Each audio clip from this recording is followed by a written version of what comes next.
Salut, c'est Guillaume Stevenin, bienvenue sur le podcast. On est sur un nouvel épisode aujourd'hui en mode interview avec Kevin Piquant. J'ai eu le plaisir de faire cet épisode avec lui en fin de l'année passée, fin 2019. Et voilà, donc j'ai eu vraiment un grand plaisir à réécouter cette interview. J'espère que vous en aurez autant en découvrant cet épisode.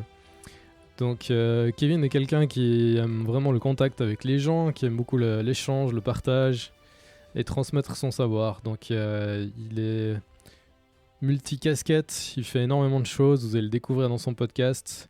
Et donc voilà, c'était vraiment un plaisir de faire cet épisode avec lui. Donc je vais vous laisser directement écouter l'interview maintenant. À tout bientôt, ciao. Alors Kevin, raconte-moi un petit peu.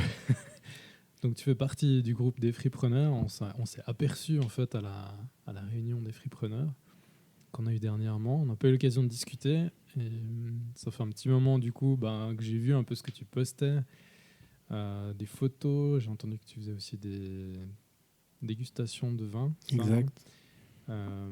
Voilà, j'ai vu que tu faisais plein de choses et du coup je me suis dit que ce serait cool qu'on puisse en discuter et en même temps faire un podcast. Pourquoi pas. Alors, par où commencer moi-même, je sais pas trop. tellement qu'il y a de choses à dire. On peut peut-être commencer par le début, peut-être par la photo, qui était ma première passion, et puis toujours la passion que peut-être que je mets le plus en avant. D'accord. Ouais.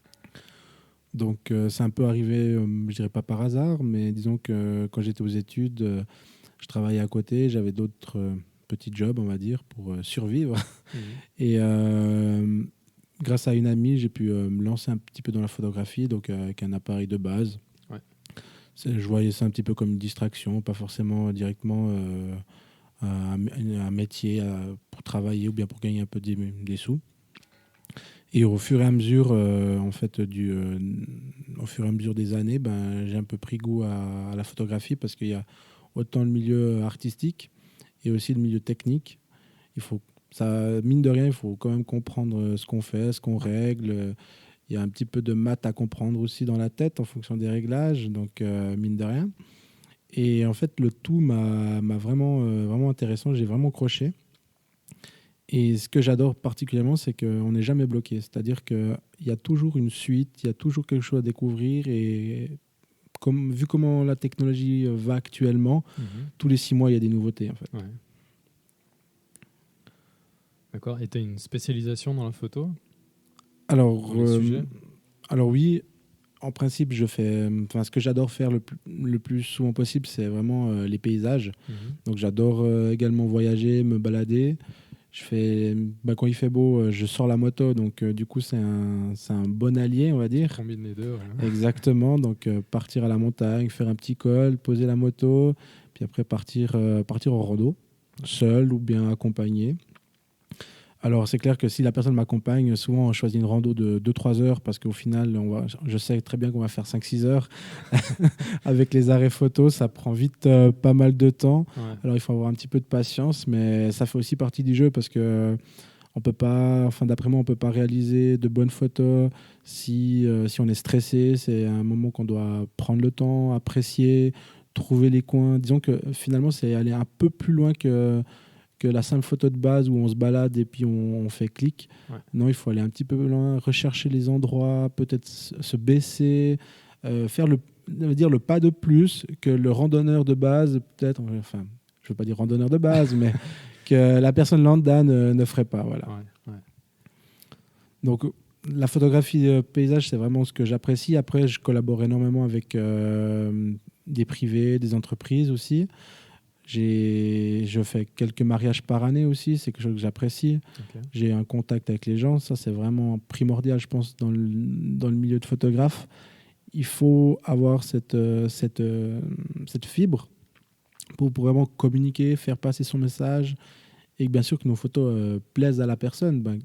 Disons que chaque photographe a son style, et souvent les personnes choisissent aussi le photographe en fonction de ça.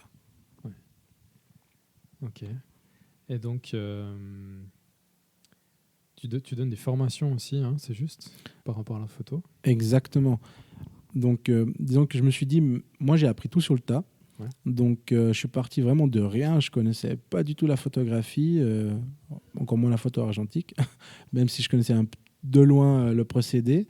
Et je me suis formé finalement en lisant des livres, en regardant des vidéos, en écoutant des autres personnes, aller voir des sites web de photographes professionnels. Et au fur et à mesure, on a quand même une expérience qui se fait. Donc là, ça va bientôt faire environ presque 10 ans que je fais de la photo. Donc mon expérience a évolué, ma technique également. Je me suis perfectionné. J'ai pu aussi élargir en fait mon domaine. Et du coup, j'ai trouvé intéressant de proposer des formations à des personnes qui n'avaient pas d'idée dans la photographie. Alors, soit il y a des personnes qui veulent découvrir une nouvelle passion, peut-être. Des fois, ça accroche, des fois, ça accroche pas. Ou alors des personnes qui ont déjà commencé un petit peu en photographie, mais qui ont, on va dire, peut-être pas la même patience que moi. Donc, c'est clair que quand on commence de zéro, c'est pas évident, il faut ouvrir le livre. Et souvent, c'est ce que les gens me disent, c'est quand il faut ouvrir le livre, le manuel qui fait 300 pages, c'est vrai que c'est pas très motivant non plus. Et disons que le livre t'apprend plus à régler ton appareil, mais pas forcément à comprendre ce que tu fais. Ah, d'accord. Ouais. Ça, c'est vraiment la différence. Ouais. Okay. Donc, c'est ça que j'essaie d'apporter aux gens, c'est vraiment la base en photographie, des conseils, des petits tips qui vont leur permettre de gagner du temps et de pouvoir directement aller dans du concret et évoluer le plus vite possible. C'est clair que je leur dis toujours que je ne vais pas pouvoir faire le travail à leur place. C'est pas en faisant peut-être 2 ou 3 cours qu'on devient photographe du jour au lendemain, mais bon, ça je pense c'est un peu pour tous les métiers. Mais par contre, j'essaie vraiment de m'investir et de leur apporter du soutien, même après le cours. S'ils ont des petites questions à me poser, ils peuvent sans autre téléphoner, m'écrire un mail, et comme ça ils ne sont pas bloqués surtout. Ouais. Ok. Et puis, donc ton autre activité, ça représente quoi dans ton emploi du temps en fait, la photo? C'est plus un loisir ou bien? Alors je dirais que ça. C'est professionnaliser un petit peu l'activité. Alors effectivement, ça s'est un peu professionnalisé. Par contre, j'aimerais que ça reste quand même vraiment côté loisir. Enfin, loisir, disons que c'est pas mon activité principale. Mais je réponds volontiers aux personnes qui sont intéressées par des besoins en photo, également en vidéo, que j'ai pu mettre sur place aussi depuis environ une année maintenant. Okay. Alors, ce n'est pas non plus le Steven Spielberg, mais c'est déjà un niveau intéressant pour des petites productions vidéo, que ce soit par exemple filmer un domaine viticole ou bien filmer un nouveau produit, par exemple comme une bière que j'ai fait aussi pour une nouvelle brasserie à Romont. Ouais. Donc, ça peut être vraiment des choses déjà très intéressantes. Je sais plus où j'en étais. Oui, tu aimerais garder ça comme loisir, mais que tu donnes quand même des formations. Exactement. Alors, j'aimerais vraiment pas que ça devienne, ça me prenne plus de temps, parce que disons que quand on aime, on compte pas. Donc, rien en faisant la photo comme loisir, ça me prend déjà presque, en tout cas, 1 heure par jour. Après une journée de travail, donc c'est déjà assez conséquent. Après, il y a des soirées où je fais que ça. Par exemple, il y a des soirées, je passe mes soirées à traiter des photos, par exemple. Après, tout d'un coup, il y a des périodes un peu plus creuses où je peux, on va dire, laisser mon appareil photo de côté pendant 1-2 semaines. Mais par contre, après, j'en ai vraiment besoin. Donc, c'est vraiment un besoin. C'est un peu comme celui qui a besoin de son carré de chocolat ou quelque chose comme ça. Voilà. Donc, je peux m'en passer, mais il n'est jamais très loin de moi.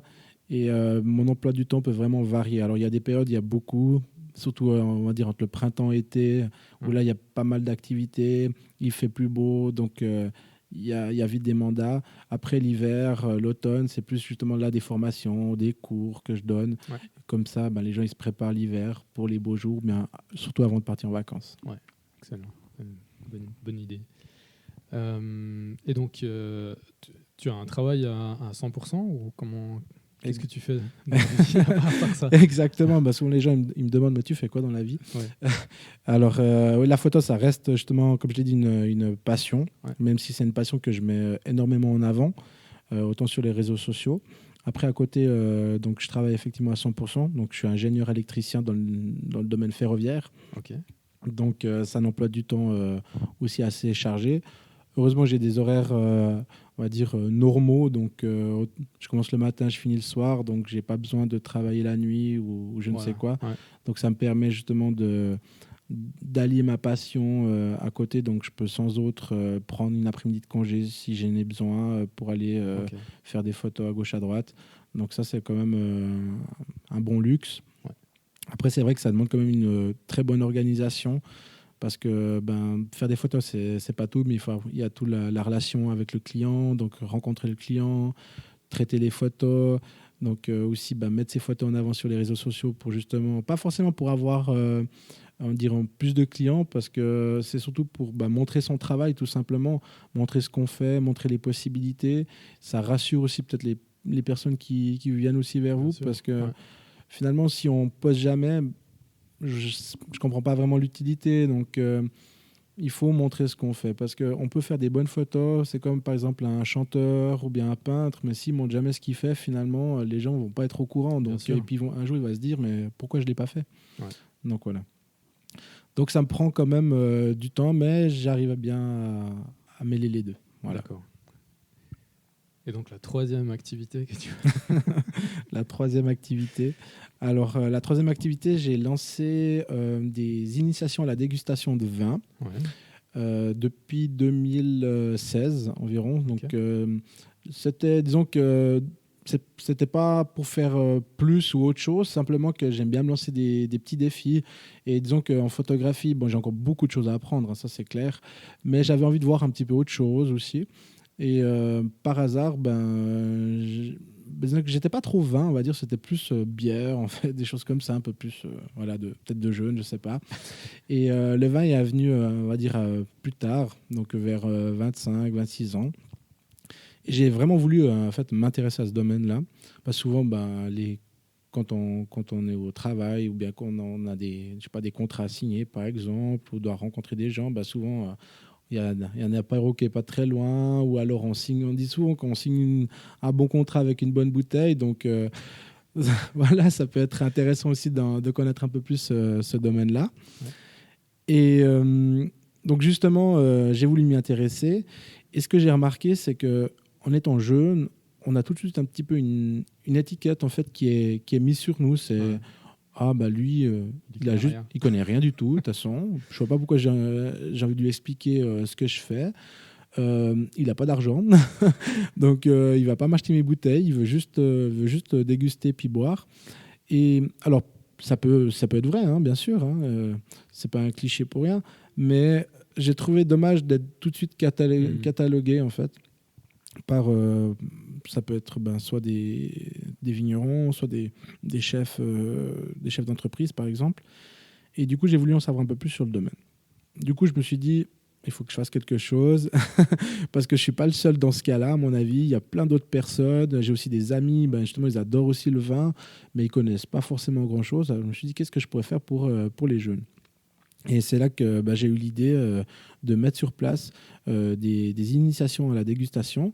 Donc là, on n'est vraiment pas sur le cours professionnel, dans le sens on n'est pas à Changin, on n'est pas en train de faire une formation de 6 mois qui va nous coûter, on va dire bonbon, parce que voilà, toutes les formations coûtent quand même, ça c'est clair.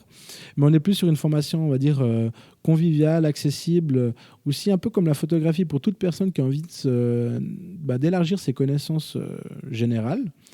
Et qui a envie de connaître davantage sur le vin, comment le vin est produit, quels sont les différents cépages, comment on qualifie le produit. Parce que c'est simple de dire je goûte le vin, je n'aime pas. Ouais, mais t'aimes pas toi, mais est-ce que le vin il pourrait très bien plaire à quelqu'un d'autre. Et c'est ça, de se dire ok, je l'aime pas, mais est-ce que ce vin-là, il a une bonne qualité? C'est ça en fait que j'ai vraiment envie de transmettre aux gens. Alors soit je le fais sur des formats de cours, on va dire plus ou moins théoriques. J'essaie quand même d'être que ça soit le plus ludique exactement, convivial, et puis que les gens ils ressortent avec le sourire, et puis pas qu'ils s'endorment après demi-heure d'explication. C'est vraiment pas le but. Donc, soit je le fais quand même de manière, on va dire, plus ou moins scolaire, ou alors je le fais sous forme vraiment d'animation, d'atelier. Et alors là, c'est vraiment intéressant parce que on va vraiment chercher des choses que les gens n'ont jamais vues. Donc, on va vraiment faire des mix entre les vins. Je vais peut-être pas forcément dire ce qu'on va boire, les gens devront deviner. Mais bien sûr, je vais leur donner des indications parce qu'en fonction d'où est produit le vin, par exemple, on peut plus ou moins déjà émettre certains critères également. Surtout qu'en Europe, autant depuis par exemple l'Allemagne, l'Autriche jusqu'à Espagne, Portugal, il y a vraiment toute une panoplie de vins avec des typicités différentes. Okay. Donc on arrive déjà à plus ou moins se rendre compte. Et ces ateliers, c'est vraiment super sympa parce que j'ai eu des entreprises qui sont venues pour faire des ateliers, par exemple, de team building. Okay. J'ai eu des familles, j'ai eu des groupes de fautes. Vraiment très, très large au niveau des clients. Ouais. Également, un mix entre des personnes jeunes et des personnes un peu plus âgées, voire à la retraite. Et ça, c'est vraiment assez sympa, ce clivage, parce que, disons que les personnes qui sont un peu plus âgées, ils apportent leur expérience, et puis les jeunes, c'est un peu plus sur la nouveauté, qu'est-ce qui sort, les dernières tendances. Et il y a toujours des super anecdotes qui sortent. Et ça, je remarque, des fois, au début de la soirée, les gens, ils sont peut-être un petit peu timides parce qu'ils ne se connaissent pas forcément, s'ils viennent d'horizons différents. Mais après, c'est vrai que, on va dire, les barrières, elles tombent elles tombent vraiment assez vite. Ouais. Excellent. C'est une bonne idée. Et puis, tu fais ça... tu as un site ou comment tu te fais connaître par rapport à ça ? Alors, effectivement, j'ai mis en place un site. Il fallait trouver un nom. Ça, c'est vraiment la chose pas facile. Disons que je n'ai pas été chercher très, très loin. J'ai appelé ça Freewine. Pour Fribourg, voilà. Et je trouvais que ça sonnait pas trop mal. Et l'avantage que j'ai, c'est que vu que je fais de la photographie et de la vidéo, j'ai pu facilement créer du contenu, on va dire, pour le site. Ouais. Au début, il fallait un petit peu faire des soirées, on va dire, soirées test, soirées gratuites où les gens ils venaient tester. Donc, c'était vraiment intéressant. Ils ont pu donner leurs commentaires, les choses à améliorer. Ça, c'est vraiment un point aussi positif que j'ai envie de prendre en compte pour justement toujours développer puis améliorer la chose. Et au fur et à mesure, j'ai pu monter mon site internet. Et les gens comme ça, ils ont vraiment toute la panoplie des événements, des activités que je propose. Et par la suite, j'ai aussi développé la partie communication avec le vigneron. Parce que je trouvais qu'il y avait des vignerons, pas forcément très loin, même dans le VUI, par exemple, en Suisse, bien sûr. C'est des personnes qui font des produits superbes, très belle qualité, mais par contre, niveau marketing, communication, c'est pas leur truc. Ouais. Simplement, c'est ça, c'est pas leur truc, et ils ont pas le temps. C'est des personnes qui sont dans la vigne, qui sont là pour faire leurs produits, pour vraiment surveiller ça, mais ils n'ont pas forcément le temps. Alors c'est clair, c'est des gens qui ont une clientèle habituelle, donc chaque année, c'est les mêmes clients. Mais il faut penser qu'un jour, ces clients, peut-être qu'ils vont aller voir ailleurs, ou bien ils vont découvrir autre chose. Et puis, c'est important aussi un petit peu de renouveler les clients. Et puis, quand je parle de renouveler, ça peut être par exemple les jeunes. Et les jeunes, ils n'ont peut-être pas les adresses directes de papa, maman. Il faut que tu ailles là-bas. Et puis, qu'est-ce qu'ils vont ? Ils vont sur Internet. Ils vont sur Internet, ils vont sur les réseaux sociaux. Et c'est là souvent que ça pêche et que ces vignerons-là, ils n'ont pas de contenu à mettre en avant. Et j'ai remarqué qu'il n'y a pas besoin d'avoir forcément 10 000 photos et puis d'avoir vraiment beaucoup, beaucoup de médias pour vraiment être déjà mis en avant. Il ne faut pas grand-chose, mais souvent, ce pas grand-chose, ils ne l'ont pas. Alors, j'essaie de leur apporter, de communiquer avec eux, puis justement de faire ce lien entre le vin, ma connaissance dans le vin, et la photographie. Okay. Ça va vraiment bien ensemble parce qu'ils comprennent, je comprends plutôt ce qu'ils font, quel type d'image ils veulent apporter. Et après, j'essaie de faire le lien avec la photographie pour mettre en avant leur domaine, leur vin. Et j'ai même pu travailler aussi, par exemple, avec un vigneron du Portugal. Donc, on a été en vacances avec ma copine et on a été là-bas vraiment en tant que touriste, vraiment se balader. Et j'ai pu découvrir et déguster des vins portugais dans la région du Douro. Et en rentrant en Suisse, je me suis dit, ah, mais on peut faire quelque chose ensemble. Et puis finalement, il m'a envoyé des bouteilles, je lui ai fait des photos pour son site. Et c'était super, quoi. Donc, c'est pas forcément directement une opération, on va dire, qui débauche sur un contrat ou financier. Mais vu que c'est pour moi, c'est aussi quelque chose que je fais avec passion et c'est vraiment l'essentiel, c'est pouvoir vraiment apporter quelque chose. Et si plus tard ça peut se développer, tant mieux. Mais avant tout, c'est vraiment un échange que je recherche. Ok. Et c'est quoi le prochain défi alors? C'est quoi le prochain projet? Alors, bonne question. Non, disons que c'est des choses qui prennent vite pas mal de temps quand même. Tout dépend de l'importance ou bien de l'envie qu'on a envie du temps qu'on a envie de passer dans ces deux hobbies, la photographie et le vin. Disons que au niveau personnel, je pense que c'est déjà pas mal, ça me prend pas mal de temps. Et puis j'ai quand même envie de garder du temps aussi pour moi, pour voyager, j'adore ça. Par contre, c'est vrai que j'ai toujours envie de voir autre chose, de découvrir. Et avec des amis, justement, là, on est en train de mettre en place c'est un peu secret, hein. Je ne vais pas dire tout de suite le nom, mais on est en train de finir de mettre en place un système de troc, en fait. Et sauf que la plupart des systèmes de troc, ils se basent sur une monnaie. Ouais. Donc il y a une monnaie d'échange, un peu comme se faire à Fribourg, il y a les selles ou des choses comme ça. Donc, alors que là, on va vraiment se baser sur vraiment un échange de services ou de produits. Donc il y aura vraiment pas de monnaie, on va dire, virtuelle entre deux. C'est vraiment pour favoriser vraiment les échanges locaux. Donc c'est par exemple, je sais pas, moi, il y a une maman qui a besoin de cours à donner, cours supplémentaires en maths pour sa fille. Et du coup, il y a une fille, elle dit, ah ben voilà, moi j'ai le niveau, je peux aller lui donner des cours. Et puis en échange, elle aimerait bien, je sais pas, moi, elle aimerait un bon de cinéma ou par exemple, elle aimerait autre chose parce que peut-être qu'elle a peut-être pas l'argent. Disons que si elle veut se payer un billet de cinéma, peut-être qu'elle devra aller travailler, puis elle a peut-être pas de travail fixe. Et du coup, là, c'est un bon compromis où elle va lui proposer autre chose, par exemple, je sais pas, moi, un gâteau parce que c'est son anniversaire ou des trucs comme ça. Mais le but, c'est vraiment de favoriser en fait les capacités et ce que les gens peuvent apporter finalement. Parce que je suis sûr que dans chacun de nous, on a tous soit une passion, soit une activité qu'on fait ou qu'on ne dit pas forcément aux autres. Parce que souvent, on a peut-être un peu peur de se mettre en avant. Et c'est pas forcément vouloir se vanter, hein, mais simplement se dire, ah, j'ai pas envie de me mettre en avant. Parce qu'après, si je dis que je fais ça, on va me critiquer. Parce que peut-être ça sera pas autant bien que je pensais. Puis après, finalement, je vais pas me lancer parce que j'ai eu trop de remarques négatives. Mais je pense qu'il n'y a pas de remarques négatives. Enfin, en tout cas, il ne faut pas en faire. Je pense qu'il faut faire des remarques constructives pour justement à s'améliorer et puis toujours aller de l'avant. Après, c'est vrai que il faut aussi penser qu'il y a des fois, il y a des jaloux. Ouais, de toute façon. Ça, c'est clair. Mais bon, souvent, les jaloux, ils font rien. Donc, voilà. Mais il faut en tout cas pas se démoraliser. Mais je pense justement cette activité-là qu'on va bientôt ça va bientôt sortir, on espère début 2020. C'est vraiment pour mettre en avant finalement toutes les personnes autour. Ça peut être du canton de Fribourg, voire même plus loin en fait. Okay.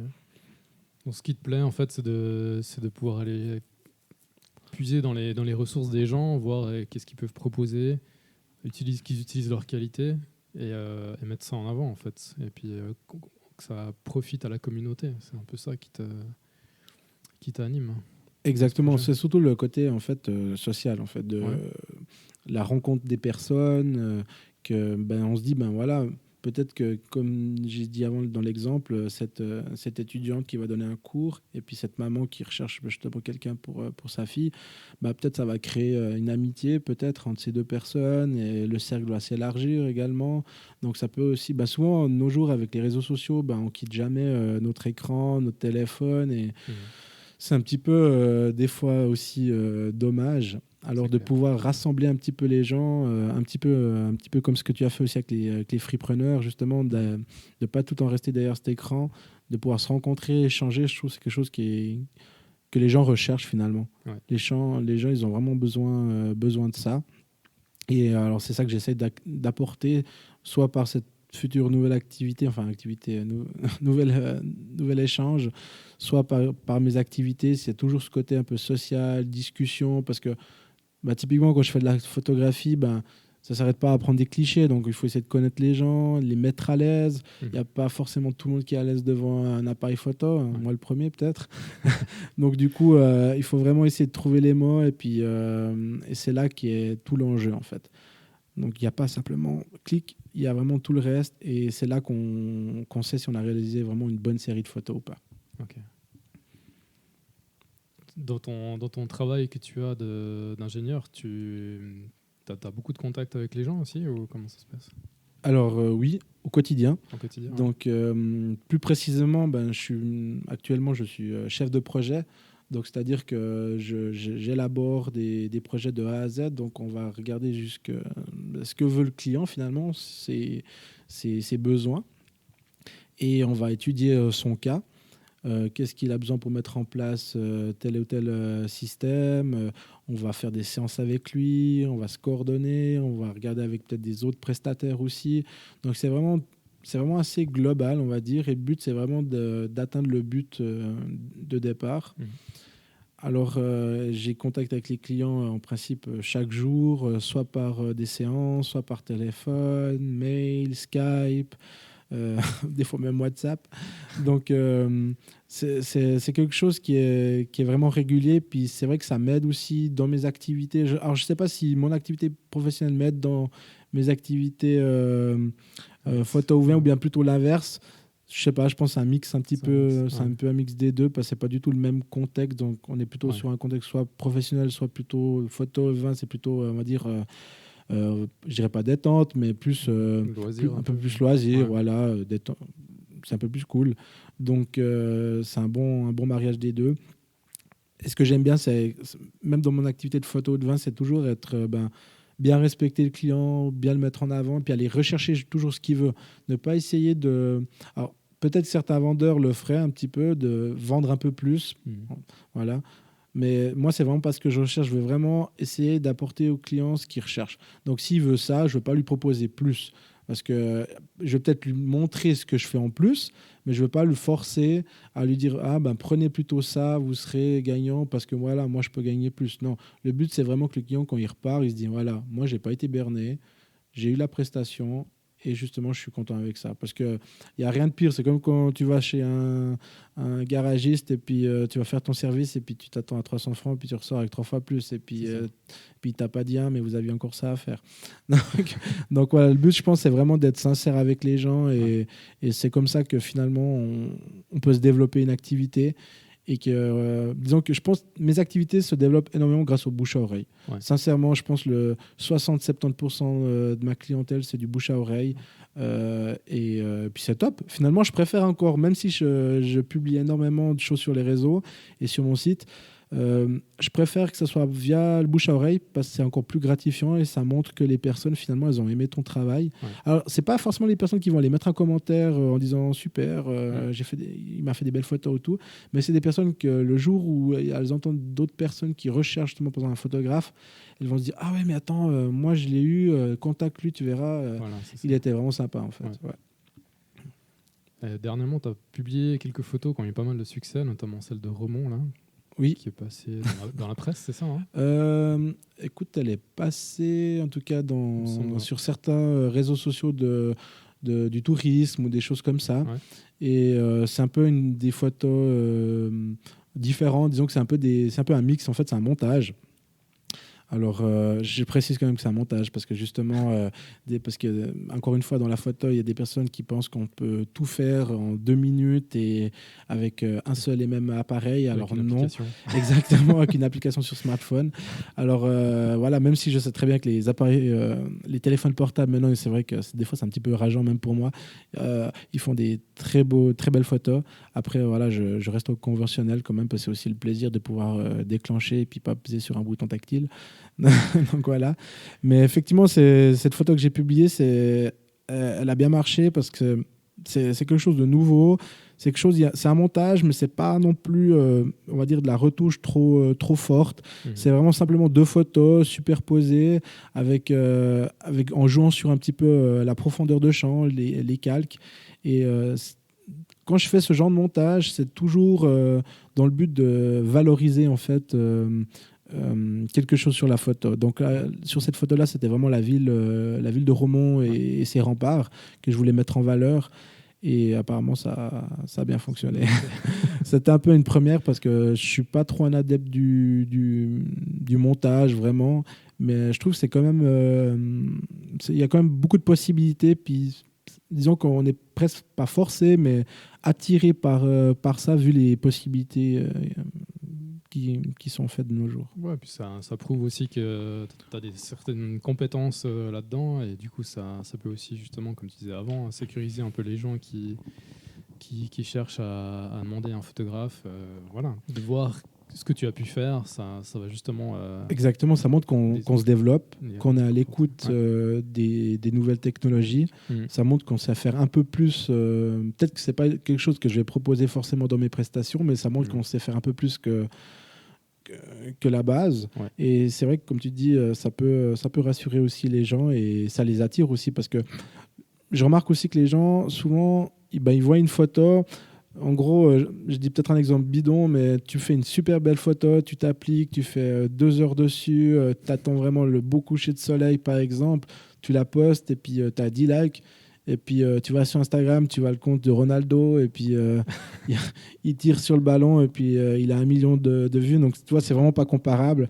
Donc il faut vraiment pas se démoraliser en fait quand on fait du travail. Il faut vraiment être surtout se concentrer sur soi-même et se dire, voilà, est-ce que moi je suis content de ce que j'ai fait? Et voilà, parce qu'à mon avis, ça ne se mesure pas au nombre de likes et de commentaires. Clairement. Alors c'est clair, c'est toujours sympa, c'est toujours appréciable de voir. Mais nos jours, il y a tellement de centaines, des millions de photos qui sont postées par jour. Les gens ne peuvent pas cliquer tout le temps dessus, quoi. Non. Et voilà. Mais après, c'est vrai que de pouvoir taper un petit peu à l'œil, de faire quelque chose de différent, de nos jours, c'est intéressant. Parce que les gens, ils sont un peu blasés. Ils voient des photos de coucher de soleil ou des choses comme ça, ils se disent je n'ai déjà vu 20 quoi, aujourd'hui. Donc voilà. Même si moi j'adore en faire et puis j'en ferai toujours. Mais pour la personne qui fait pas forcément de la photo, elle voit peut-être pas forcément tout ce qu'il y a derrière la photo.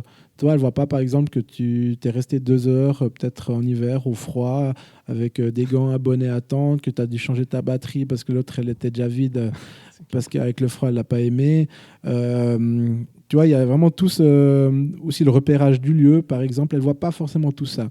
Ouais. Et puis moi, j'essaye justement en tout cas, quand je donne les cours photo, j'essaie de sensibiliser aussi les gens à ça, de se dire, voilà, ça se prend pas en 2 secondes, et c'est ça aussi qui fait la beauté de la photo, c'est qu'il faut de la patience. Voilà. Ouais, absolument. Et donc, tu es plutôt argentique ou numérique ? Non, numérique. Numérique, quand même.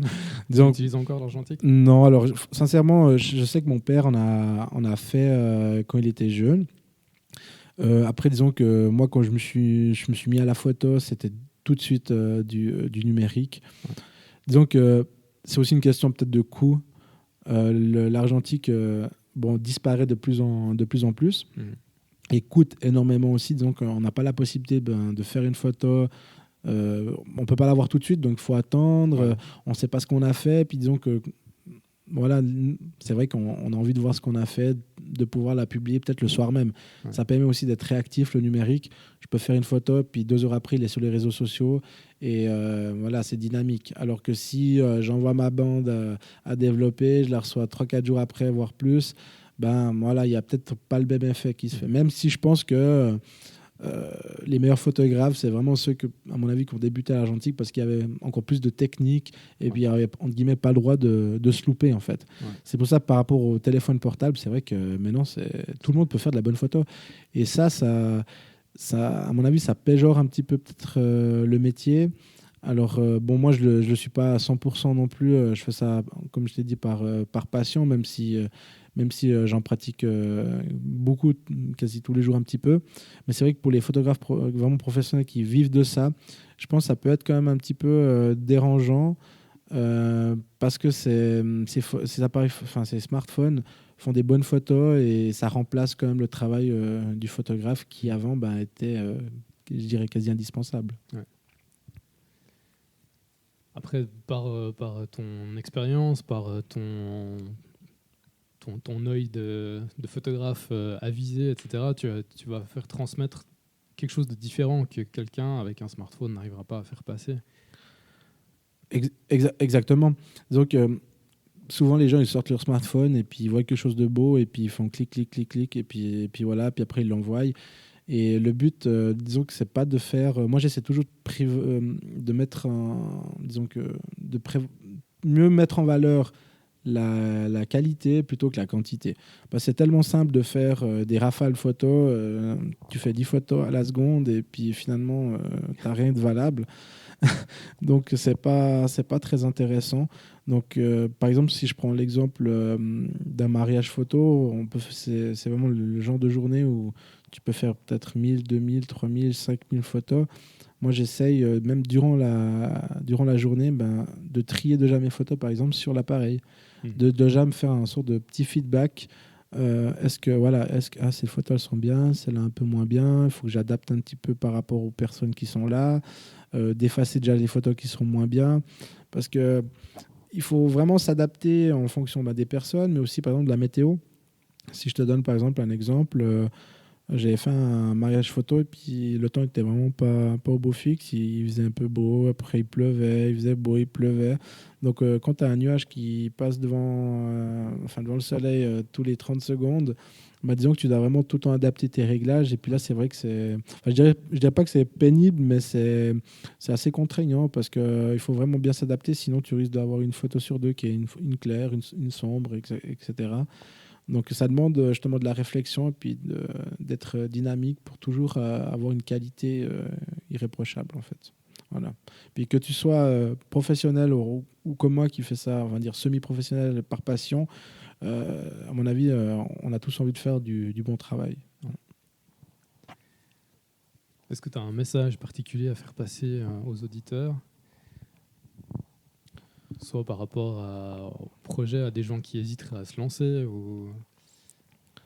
Alors, je leur dirais que c'est quand on se lance dans un projet, peu importe sa taille, c'est quelque chose qui va pas se faire en 2 jours. Ça, c'est clair. Moi, je vois très bien la photographie. Comme je te dis, ça fait 10 ans à peu près que j'en fais. Il m'a fallu peut-être... j'ai commencé à proposer mes prestations peut-être après 2-3 ans d'activité. Et c'était vraiment à mes débuts. Donc, je me souviens encore, mon premier mariage, c'était le mariage de la sœur à ma meilleure amie. Et puis c'était vraiment un stress. Je crois que je n'avais même pas encore commencé à faire les photos de mariage, que j'étais déjà en âge. Donc, c'était vraiment pas agréable comme sentiment. Mais c'était un bon stress parce que c'était vraiment ça me sensibilisait aussi à cet enjeu-là, parce qu'on se marie qu'une fois et on a vraiment envie de se donner à fond pour la personne et d'avoir aussi la chance finalement d'avoir eu la confiance de cette personne pour nous laisser prendre sa vie en photo. Donc rien que pour ça, c'est vraiment chouette. Mais disons que effectivement, c'est pas quelque chose qui se fait en 2 jours. Il faut du temps, il faut de la persévérance, il faut du travail. Et c'est quelque chose qui peut prendre plus ou moins de temps. Peut-être quelqu'un qui fait ça à 100%, qui veut vraiment se lancer, ça va être beaucoup plus vite. Moi, j'ai fait ça à côté, donc ça m'a pris un peu plus de temps. Mais je regrette vraiment pas, parce que maintenant, j'ai pu décrocher des contrats avec certains offices du tourisme du canton de Fribourg, avec des entreprises. J'ai pu faire même des cartes postales pour la ville de Fribourg. Donc c'est vraiment des petits mandats vraiment très intéressants. Et puis c'est vraiment sympa de se dire, voilà, j'ai ma photo qui est là. Et surtout ça, pour la visibilité, c'est chouette. Mais il faut vraiment pas se démoraliser. Ça prend du temps, il peut y avoir des échecs. Il y a des gens qui n'aiment pas tes photos. Il y a des gens qui m'ont dit, mais tes photos ne sont pas bien, ou des choses comme ça. Puis je dis, écoutez, il n'y a pas de problème, on peut discuter. C'est les jaloux. Peut-être aussi, voilà. Mais l'important, c'est d'être compréhensif. Et puis, il faut se remettre aussi en question des fois, au niveau communication. Et ben justement, le fait de publier des photos, c'est une bonne opportunité de voir aussi l'impact qu'on a, soit positif, soit négatif, sur les gens. Mais ça prend du temps, puis il faut se faire sa place aussi. Et après, ça paye quand même au fur et à mesure des années. Et si je prends l'exemple de mon deuxième activité dans le vin, alors c'est une activité que je fais aussi à côté, donc je la mets peut-être pas autant en avant encore que la photo, ça prend aussi un peu plus de temps. Il faut essayer de trouver un peu de temps pour tout, comme on dit. Mais encore une fois, quand je fais les choses, je les fais bien et ça prend gentiment.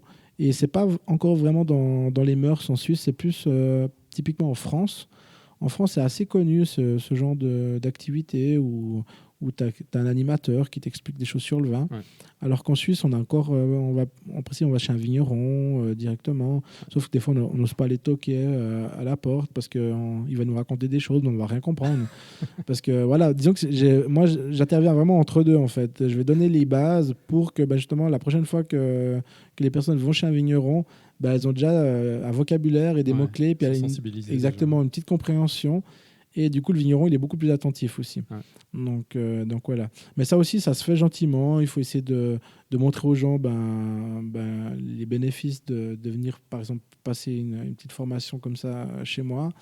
Et puis à la fin, les gens, ils ressortent de toute façon avec le sourire. Et puis, en ayant bu un, deux verres, de toute façon... les gens ils sont sympas, ils ont pu discuter, puis ils ont passé une bonne soirée, puis c'est aussi ça l'essentiel, c'est pas forcément être comme je l'ai dit au tout départ, d'être finir onologue, ça c'est pas le but. Ouais. Voilà. Donc pour récapituler, je dirais aux gens, croyez en vous, n'abandonnez pas parce que voilà, ça se fait pas, il faut du temps et je pense à mon avis il y a que ça de vrai. C'est clair, on peut peut-être s'aider de personnes. C'est important d'aller chercher de l'aide quand on est vraiment en difficulté. On ne pense pas toujours. Hein. Non, exactement. On veut résoudre tous les problèmes par soi-même. Ouais. Alors c'est clair, c'est bien parce que ça montre qu'on a de la persévérance et qu'on y croit. Mais il faut aussi faire attention de ne pas perdre du temps là où on pourrait en gagner, justement. Donc peut-être on va besoin d'avoir quelqu'un pour une fois, puis la deuxième fois, on peut déjà se débrouiller seul, par exemple. Ouais. Mais il ne faut pas avoir la honte d'aller rechercher l'information, soit sur Internet, soit chez quelqu'un, poser des questions. Finalement, les gens, ils attendent que ça, c'est de vous aider. Mmh. Sauf que des fois, on ne le fait pas parce que justement, on a un petit peu honte et puis on se dit « Ah, mais j'ai pas envie d'aller demander de l'aide, etc. » Mais il faut, quoi. Même si c'est qu'une question, il n'y a aucun problème. Donc voilà. Ça peut faire la différence, donc il ne faut pas hésiter. Exactement. Sinon, on perd peut-être, je sais pas, des mois, des années. Et puis, c'est dommage. Et puis, quand on se lance dans un commerce, c'est quelque chose au niveau financier qui est pas évident au début. Il faut peut-être louer un local. Il faut du matériel. C'est quelque chose qui coûte vite relativement cher. Donc, il faut faire attention quand même. Excellent, merci beaucoup pour ton temps et d'être venu partager avec plaisir. Tes projets, tes activités. C'est top, merci beaucoup. Merci à toi en tout cas. Et puis on remercie Urban Fish qui nous a mis à disposition une salle ici à Belfaux. Une belle salle, un chouette espace de coworking très lumineux qui vient de naître en août. Et donc n'hésitez pas si vous êtes... entrepreneurs ou si vous avez besoin d'un bureau, ils sont à Belfaux et c'est des beaux locaux, donc regardez sur leur site internet. D'ailleurs, en parlant de site internet, peut-être tu peux mentionner les quelques sites internet que tu as pour où on peut te retrouver en fonction de tes différents domaines. Exactement. Alors pour la photographie, le site c'est www.kevinpiquant.ch ou également sur Facebook ou Instagram Kevin Piquant Photographie. Okay. Et pour l'activité de vin, donc animation, atelier de vin, pour entreprises individuelles ou groupes, donc www.freewine.ch ou également sur Facebook et Instagram si vous voulez me contacter. Même si c'est pour une question, si vous voulez pas faire de cours, mais vous avez juste une question photo en vin, il n'y a pas de problème, je vous réponds volontiers, c'est avec plaisir. En tout cas, n'hésitez pas. Super, merci beaucoup pour ta disponibilité.